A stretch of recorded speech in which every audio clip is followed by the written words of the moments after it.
without so many people around them. I think that's the best approach is to connect with someone you want to meet via Twitter first. Because I did that. Even we went to PodCamp in Nashville the other day, a couple weeks ago, and I wanted to meet up with Eric Fisher, who's a podcaster of the Beyond the To-Do List podcast. And so we Twittered beforehand and kind of got connected that way, and then saw him at the party the night before PodCamp. And it was just so much easier to approach him and vice versa, because we had been talking on Twitter, we had gotten the conversation started, and it was almost like we were continuing the conversation, not just starting the conversation from scratch. And I think that's a really great way to break the ice before you go, and you have something to kind of talk about before you get right in front of them. And again, it goes back to getting clear on why you want to go. Let's take it back to NMX and talk about why we specifically went. You and I've had a podcast for almost 10 years, but it was a radio show that was being podcasted. It wasn't really a podcast. I've had a blog for over 10 years. You've had a blog for several years, have had a podcast. But we decided when we wanted to go to NMX, we went there because we were diving more into the podcasting and blogging market. And that's the reason why, because that is the place you're going to go to get all of that information in a condensed period of time. I think we were there for 3 or 4 days, and you can meet a lot of people. You can ask a lot of questions, but we knew specifically while we were going, and we had those questions and the people that we wanted to meet listed out ahead of time. And I think it's great as well to meet people for a mastermind group.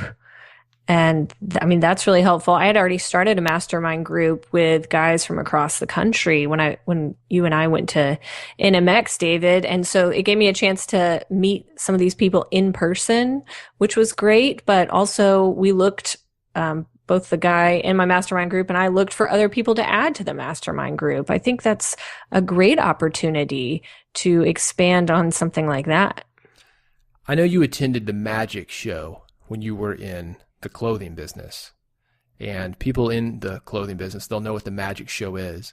Basically, it's a lot of clothing vendors. It's a lot of vendors, a lot of people selling clothing, a lot of designers, a lot of people trying to get their wares in the hands of people like you, people who owned clothing stores. And why did you go there specifically? Well, I went there to actually see the clothing items and accessory items that I was going to purchase before I purchased them. And that for me was a great experience to actually feel and touch the things before I actually bought them, instead of just seeing a style sheet and buying from a piece of paper. Also, it gave me an opportunity to meet new vendors because I ran an eco-friendly clothing store. So I had a lot of organic cotton and hemp and bamboo, but it was pretty stylish stuff. And there are always new players coming on the market in that genre. And so when I went to Magic, I'd get the program, I'd see who was there, and I'd circle every single vendor that I wanted or designer that I wanted to go and meet. And I would make my way around and introduce myself and look at what they had. And I mean, I couldn't have run my business without doing that. So if I'm not mistaken, Magic is a very, very large show. And was that in Javits, Jacob Javits in New York City? I went to several of them, but I'm pretty sure that was the one in Javits. So I was at a Javits convention trade show called Book Expo, the largest book, I guess, expo, the largest book trade show in the country. And I think that it's one of those things, and the reason I bring this example up is that when you go to a conference like this, sometimes it's overwhelming. Javits is huge for New York City. It's like an entire city block, to say the least. It's multiple stories, probably 3 or 4, 5 stories of trade show floors, all sorts of meeting rooms. It's easy to get lost. And even a smaller convention, just a few hundred people, Podcast Movement or New Media Expo, any of the conferences that people listening to this podcast would be going to, it could be overwhelming.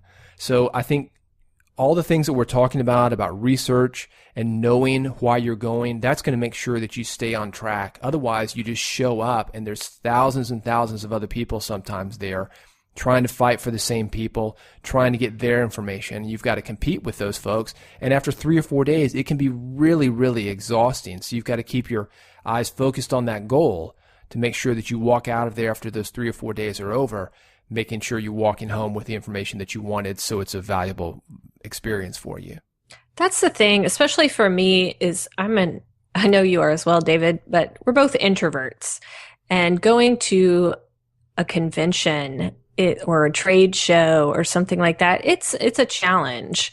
I would rather be alone reading a book, but I'm out there meeting people, introducing myself. It can be very stressful if you don't have a game plan. And that's what a plan helps with as well, is know why you're there, have a plan for going in, who you're going to meet, and then you feel accomplished by the end of the day. Even if you are exhausted, which I always am, you still feel like you had a purpose for being there and you fulfilled that purpose. One of the great things about New Media Expo is that you and I went there with a unified purpose. We wanted the same thing. We're able to split up. If I met somebody, I could introduce that person to you. We also talked about Tony. Should we give Tony a shout out from your mastermind group?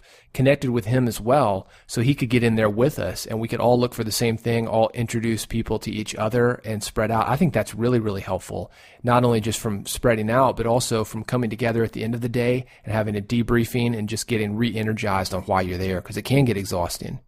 And that's something you and I do, David, is we don't hang out at a convention. Like, we might listen to a talk together, but then we're off meeting separate people, doing our own thing, and not walking around together like some crazy couple. Well, it can backfire against you, can it?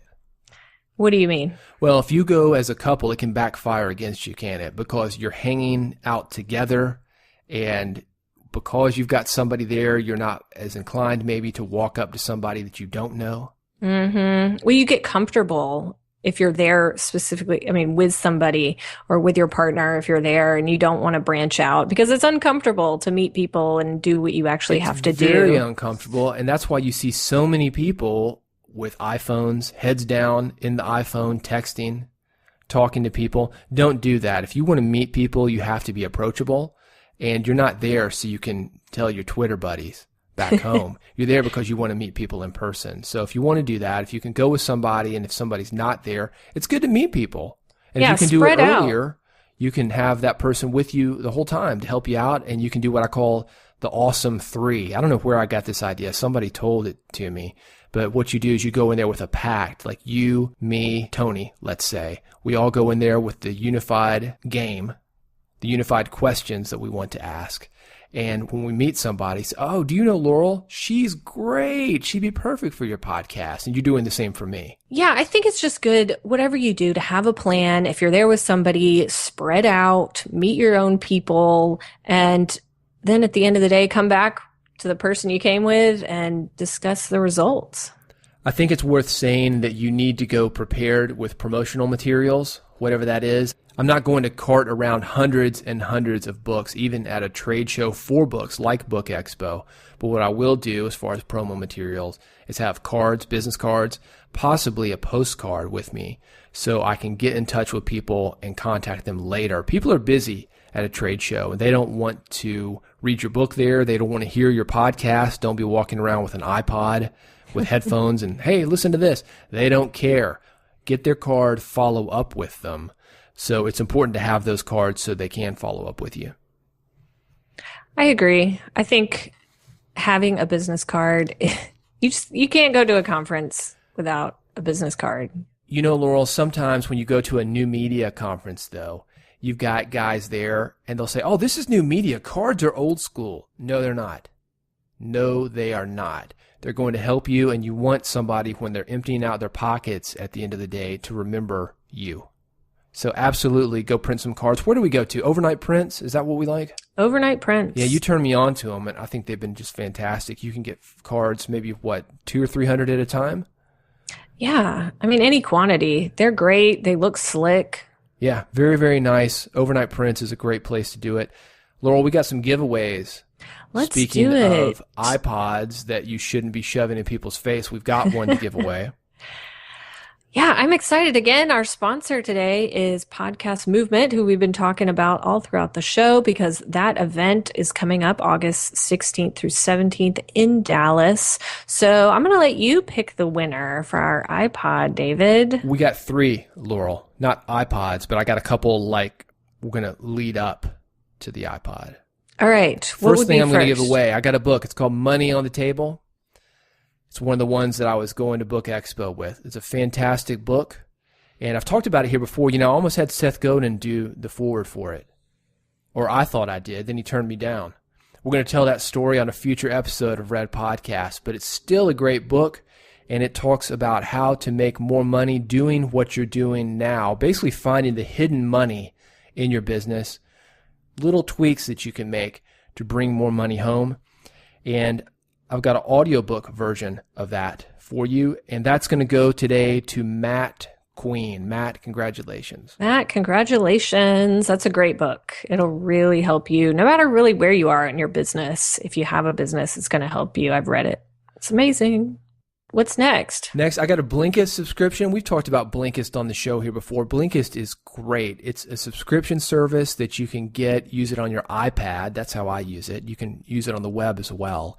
They've got all sorts of books, new books every month, a huge library of non-fiction books, self-help books, entrepreneur-style books that you're going to want to read, books like Money on the Table.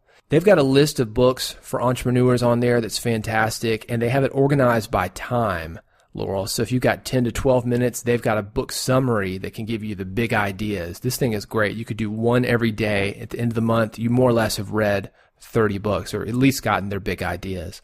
We have a free subscription to Blinkist. Let me do the giveaway on this one. You want to? Okay. I got our subscriber list up. If you are not subscribed to this giveaway, you can still subscribe because this is 30 days of red hot giveaways, and it's at redpodcast.com/giveaway. You can sign up there.